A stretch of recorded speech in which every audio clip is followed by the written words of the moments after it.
Rangampeta police station YCP శ్రేణులతో కలిసి మాజీ ఎమ్మెల్యేలు జక్కంపూడి రాజా, సూర్యనారాయణ రెడ్డి పోలీస్ స్టేషన్ ఎదుట బైఠాయించి వైసీపీ శ్రేణులతో ఆందోళన చేపట్టారు. ఈ నెల 29న మత్స్య సహకార సంఘం ఎన్నికల నేపథ్యంలో ఇద్దరు ఓటర్లను వైకాపా నాయకులు అపహరించారని వారి కుటుంబ సభ్యులు ఫిర్యాదు చేశారు. దీనిపై విచారణకు వచ్చిన పోలీసులు దొడ్డిగుంట గ్రామం ఎంపీటీసీ సభ్యురాలు మడికి వీరలక్ష్మి భర్త లాజర్ను కొట్టారని ఆరోపిస్తూ మాజీ మంత్రులు ఎమ్మెల్యేలు చల్లబోయిన శ్రీనివాస, గోపాలకృష్ణ, తానేటి వనిత, దాడిశెట్టి రాజా, జ్యోతుల చంటిబాబు, వైకాపా ఇన్ఛార్జి దౌలూరు దొరబాబు, జగ్గంపూడి గణేష్ బాధితులకు మద్దతుగా చేరుకుని పోలీసులకు తెలుగుదేశం పార్టీకి వ్యతిరేకంగా నినాదాలు చేశారు. మరొక వైపు తెలుగుదేశం పార్టీకి అనుకూలంగా ఉన్న ఓటర్లను కిడ్నాప్ చేసిన వైఎస్ఆర్సీపీ పార్టీ నాయకులను అరెస్టు చేయాలంటూ తెలుగుదేశం పార్టీ అధ్యక్షుడు బొడ్డు వెంకటరమణ చౌదరి, అనపర్తి నియోజకవర్గం TDP incharge Nallamilli Manoj Reddy, TDP మాజీ జిల్లా ప్రధాన కార్యదర్శి ఆలోక్ గోవింద్ తమ అనుచరులతో కలిసి పోలీస్ స్టేషన్కు చేరుకుని వైకాపా ఎవరైతే వ్యతిరేక నినాదాలు చేస్తూ వైసీపీ శ్రేణులకు వ్యతిరేకంగా టీడీపీ నాయకులు ఆందోళన చేపట్టారు. పోలీస్ స్టేషన్ వద్ద ఉద్రిక్త పరిస్థితి నెలకొంది. డీఎస్పీ బి విద్య, సిఐ సుమంత్, ఎస్ఐలు, పోలీస్ సిబ్బంది 100 మంది దాకా చేరుకుని ఇరు వర్గాల్ని అదుపు చేశారు.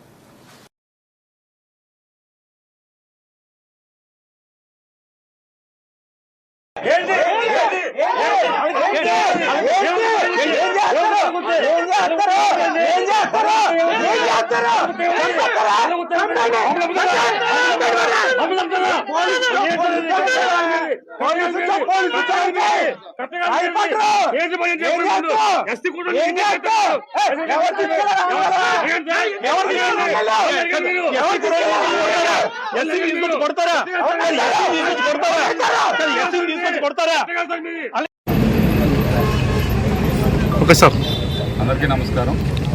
ఇవాళ అనపర్తి నియోజకవర్గం రంగంపేట మండలంలో ఫిషర్మెన్ సొసైటీ ఎలక్షన్ దొడ్డుగుంటలో జరిగే నేపథ్యంలో ఇద్దరు ఓటర్స్ గల్లంతయ్యారు, కిడ్నాప్ అయ్యారేమో అనే అనుమానం మాకుంది.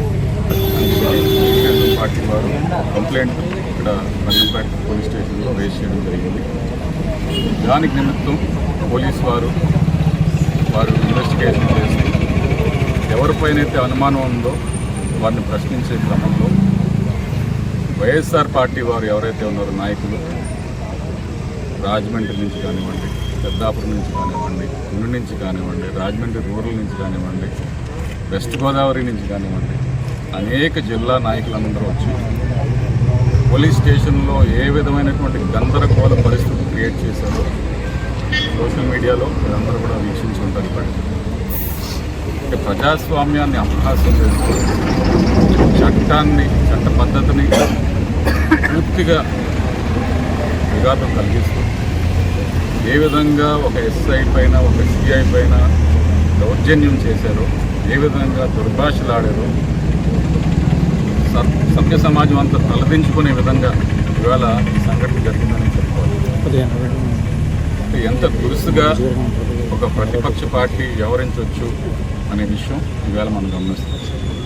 ఇందులో మీరు గమనించినట్లయితే ఎవరైతే అపహరించబడ్డారో, కిడ్నాప్ చేయబడ్డారో, ఒకరు ఎస్సీ కమ్యూనిటీ వారు, ఒకరు బీసీ కమ్యూనిటీ వారు కనబడటం లేదు అని ఎవరిపైన అయితే కిడ్నాప్ చేశారని అనుమానం వచ్చిందో వారు పోలీస్ స్టేషన్లో కేవలం క్వశ్చన్ చేశారనే ఒక నెపంతో ఇంతమంది వైఎస్ఆర్ నాయకులు వచ్చి చట్టానికి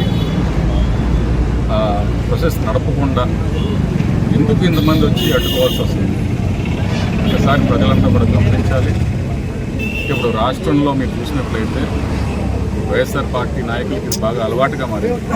నిన్నే ఇవాళ చూసాం మన ఎమ్మెల్సీ గారు అనంతబాబు గారు ఏ విధంగా ఎస్సీలపై అత్యాచారం చేసి ఆయన ఏ విధంగా డ్రైవర్ని చంపేసి ఏ విధంగా ఆయన రోడ్ డెలివరీ చేశారో మనంతా చూసాం.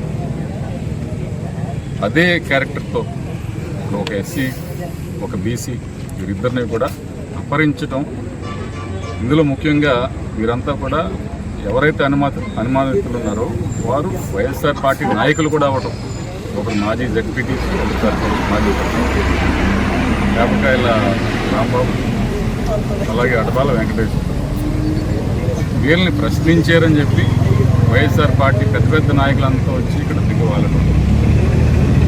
దయచేసి ఒకసారి ఆలోచించుకోవాలి, మీరు ఎవరన్నా ఈ వైఎస్ఆర్ నాయకులు ఎవరైనా ఇటువంటి పనులు చేసింది. తీరా ఇక్కడికి వచ్చిన తర్వాత ఈ నాయకులంతా అయ్యో మందే కదా తప్పు అని మళ్ళీ వారు ముక్కును వేలేసుకోవడం.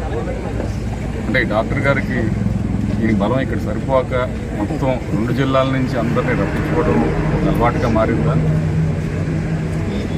లేదా మళ్ళీ నెక్స్ట్ టైం నాకు అనుమానం ఏంటి ఎవరు కూడా రారని నేను అనుకుంటున్నాను. ఎందుకంటే ఈవేళ ఈ సంఘటన చూసిన తర్వాత ఎందుకు వచ్చేవరా బాబు మనం అంతా అని చెప్పేసి వారు మాట్లాడుకోవడం, చర్చించుకోవడం, తిరిగి వెళ్ళిపోవడం. ఏదేమైనప్పటికీ ఇటువంటి దుశ్చర్యలకి పాల్పడినప్పుడు పోలీస్ యంత్రాంగం కూడా చాలా కఠినంగా ఎవరైతే ఈవేళ ఈ గొడవ చేశారో వారందరిపైన చాలా కఠినమైనటువంటి చర్యలు ఉండాలని చెప్పి తెలుగుదేశం పార్టీ నుంచి మేమంతా కూడా డిమాండ్ చేస్తున్నాం. ఆ దిశగా పోలీస్ యంత్రాంగంపై మేము ఒత్తిడి కూడా తీసుకొస్తాం.